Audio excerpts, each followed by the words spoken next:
Tufa mai sauraro jerin matayen jarumi Adam A. Zango kenan wanda ya taɓa aura a rayuwarsa gaba ɗaya guda 7 da kuma manya-manyan dalilan da ya sa wani jarumi ya saki waɗannan mata ƙwaya 7. Cikakken mutum mai tare da shi a cikin wannan shirin nan mai albarka mai suna Hausawa Kano TV. To amma mai sauraro don Allah idan wannan shine zuwanka na farko kan wannan shirin nan mai albarka mai suna Hausawa Kano TV, ka danna mana subscribe kana ka danna mana alama kararrawa don hakan shine zai baka damar samun zafafan labaran mu kuma daɗaɗa da a zarar mun ɗora. To mai sauraro shi dai wannan jarumi Adam A. Zango ya kasance jarumi ne wanda mutane ke alfahari da shi, wanda mutane suke ganin cewa wannan jarumi ba wai yana yin abin da yake bane wai don jin daɗi kawai, dai akwai abin da yake faruwa. Cikakken batun muka tare da shi, to amma ga cikakken batun dan Allah bari mu je tallan mu dawo yanzu nan mun gode.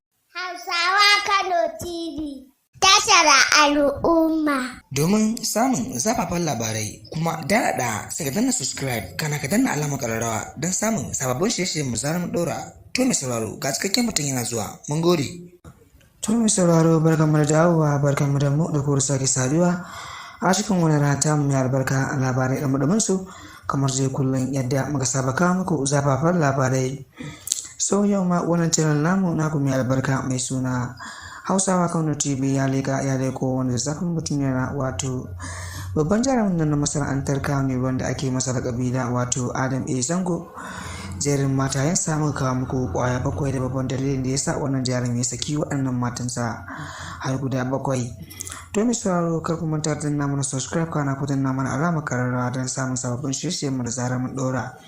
Shi dai wannan jarumi ya auri mata ɗaya har 7 yayin da mutane suke ta challenging ɗinsa ya fi auri saki a ta wani ɓangaren ma mutane har zaginsa suke suna cewa mai yaudari ne, suna cewa kaza da kaza, yayin da shi wannan jarumi ya fito ya bayyana wa duniya cewa wannan auren da yake shi ne samun sauƙinsa don baya so ya ga cewa ya aikata abin da ba shi kenan ba, ya saba wa ubangijinsa, amma ba a san matan abin da suke aikata masa ba.